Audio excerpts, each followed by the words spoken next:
Welcome back once again my dear students. आज हम लोग एक टॉपिक सीखने वाले हैं जिसमें हम डिस्कस करेंगे कि जो एटम्स का एनर्जी लेवल है वो कंटिन्यूअस नहीं होता, डिस्क्रीट होता है। मतलब कुछ फिक्स ही एनर्जी एटम्स में होती हैं, कुछ लेवल्स होते हैं। यानी यूं कह सकते हो कि लगातार कोई भी एनर्जी ना वो एमिट करेगा एटम और ना ही वो एब्जॉर्ब करेगा। कुछ फिक्स अमाउंट हैं, वही वो कोई एटम निकाल भी सकता है और उतनी एनर्जी को वो एक्सेप्ट भी कर सकता है। फ्रैंक, लेनॉर्ड, हर्ट्ज, इन लोगों ने इस चीज को प्रैक्टिकली प्रूव किया है। हम यहां उनका एक एक्सपेरिमेंट दिखाएंगे, आपको करके समझाएंगे। लेकिन पहले हम ये कहते हैं कि जो इमिशन है एनर्जी का, एब्जॉर्प्शन है, रेडिएशन है या फोटो इलेक्ट्रिक इफेक्ट है, उसको हम प्लांक हाइपोथेसिस के बेस पर समझा सकते हैं। प्लांक हाइपोथेसिस क्या थी?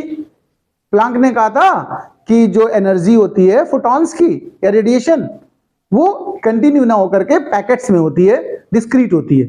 जैसे h न्यू या फिर सीधा 2h न्यू मिलेगी। जो एनर्जी होती है वो क्या होती है? देखो, either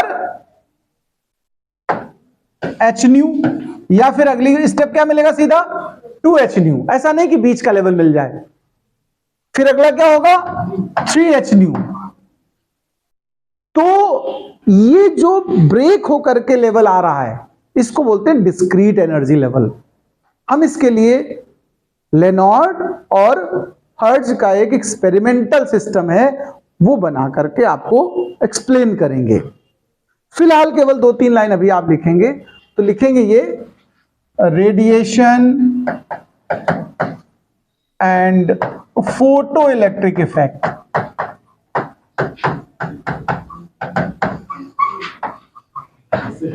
can explain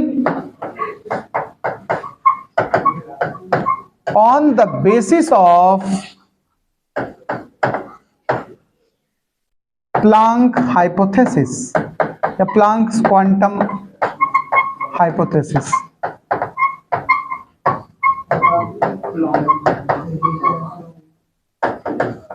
Planck hypothesis का मतलब है कि फोटॉन्स की energy h new, 2h new, 3h new होगी। तो energy of atoms not continuous,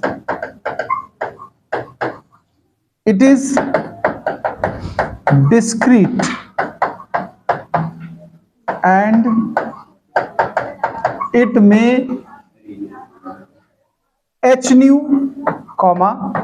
2h new, 3h new and so on, where h is Planck constant and nu is frequency. Nu is frequency। एक बात। दूसरी चीज, इसको Franck, Lenard और Hertz ने experimentally prove किया कि डिस्क्रीट एनर्जी लेवल्स होते हैं। It proved practically by Franck, Lenard and Hertz. इतनी बातें लिखो, फिर मैं प्रैक्टिकल समझाता हूं। देखिए, यहां पर एक प्रैक्टिकल अरेंजमेंट मैंने आपके लिए बनाया हुआ है। मैंने क्या बनाया, मतलब हर्ट्ज और लेनॉर्ड ने बनाया था। ये गैस चैम्बर है, यहां पर एक गैस भरी है। फिलहाल उन्होंने जो गैस ली थी वो वेपर थी, मरकरी की। मरकरी वेपर है, इधर से इलेक्ट्रॉन एंटर करेगा, उस तरफ एग्जिट होगा। ये जो इलेक्ट्रॉन एंटर कर रहा है और जो एग्जिट हो रहा है, इन दोनों की एनर्जी को मैंने अलग अलग नोटेशन से रिप्रेजेंट किया हुआ है। एक एंटर करने वाले को ई लेट कर लिया और आउट होने वाले को ई डैश कह दिया। इनकी ऑब्जर्वेशन हमें करनी है। यहां पर एक बात बता दूं, एक टर्म है सेकेंडरी कोलिजन। पहले इसका मतलब जान लें आप लोग। कोलिजन कहें, इंपैक्ट कहें, एक ही बात है। सेकेंडरी कोलिजन कितने परसेंट? सेकेंडरी कोलिजन कितने लोग जानते हैं? पता किसी को? देखो, जो हम लोग पढ़ते हैं इलास्टिक, नॉन इलास्टिक, ये सब पढ़ते हो ना, इन इलास्टिक कोलिजन, वो सब प्राइमरी कोलिजन है। डायरेक्ट इंपैक्ट वाले।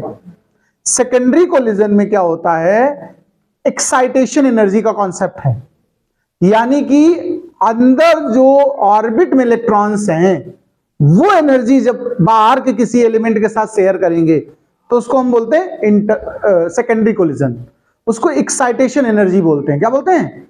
तो अगर ये इलेक्ट्रॉन, देखिए इलेक्ट्रॉन का अपना मास गैस के मॉलिक्यूल के कंपैरिजन में वेरी लेस होगा, तो प्राइमरी कोलिजन पॉसिबल ही नहीं, या प्राइमरी कोलिजन से इसकी एनर्जी लॉस नहीं होगी।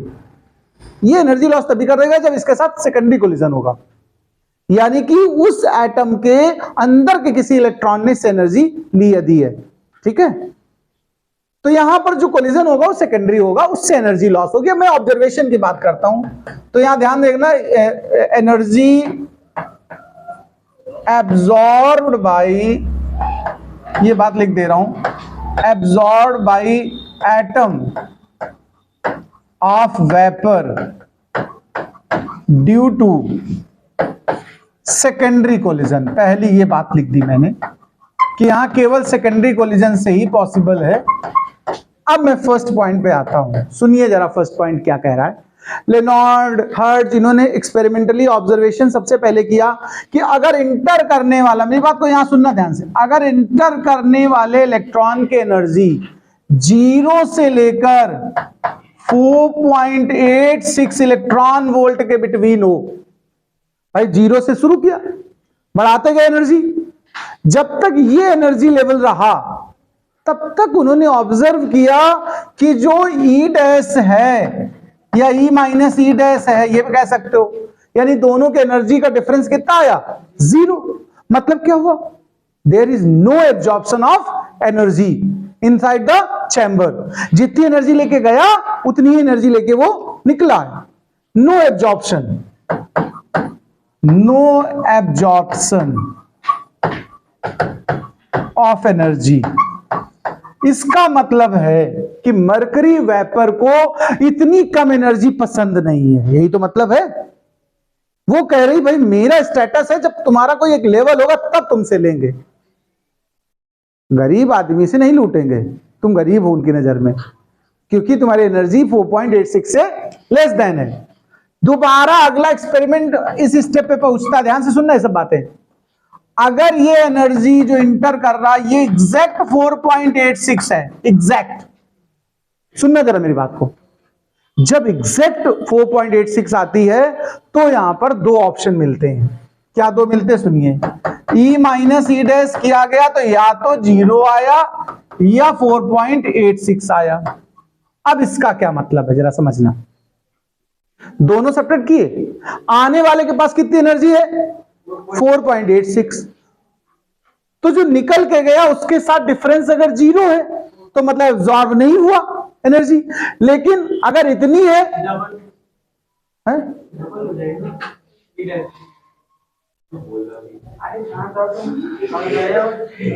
देखो देखो देखो एक सेकंड, अगर इतनी है तो एब्जॉर्ब नहीं हुआ। मेरी बात सुनो, हम ई डैश को डायरेक्ट लिख देते हैं, डिफरेंस की जगह हम वर्ड यूज ई डैश यूज करते हैं तो ज्यादा प्रॉपर। चलो यहां बात करते हैं, सुनो।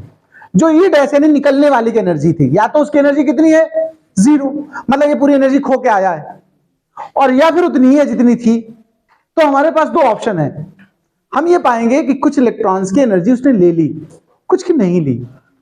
नहीं लेने का मतलब सेकेंडरी कोलिजन नहीं हुआ होगा, इसलिए वो ऐसे ही निकल आया बाहर। लेकिन कुछ के साथ हुआ सेकेंडरी कोलिजन और उनकी एनर्जी ले ली गई।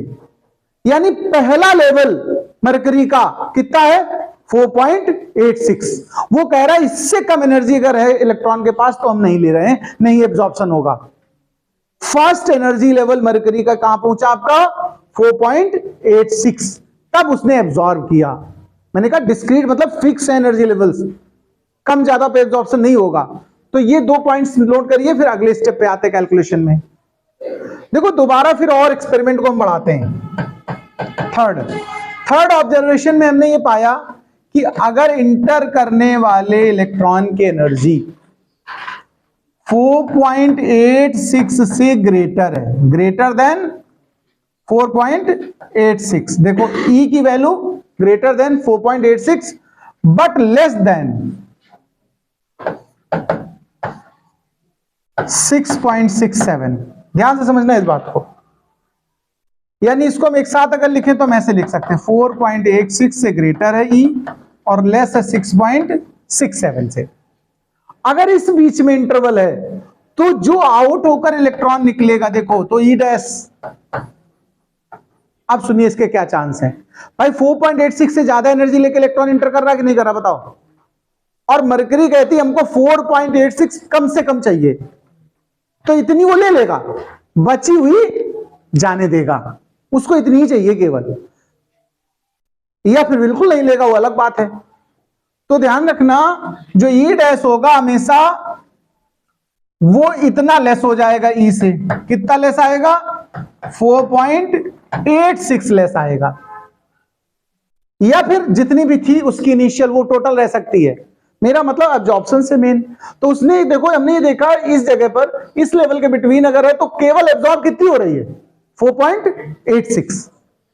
अगला एब्जॉर्प्शन सुनिए, जब एनर्जी इंटर करने वाले की 6.67 एग्जैक्ट हो गई इलेक्ट्रॉन वोल्ट, ये सब इलेक्ट्रॉन वोल्ट में है, तो जो E डैश बना या तो 0 बना, देखो पूरी एब्जॉर्ब हो जाती इस समय, या फिर इसमें से 4.86 एब्जॉर्ब हुई है, और या फिर पूरी निकलने दी गई, मतलब नहीं एब्जॉर्ब हुई।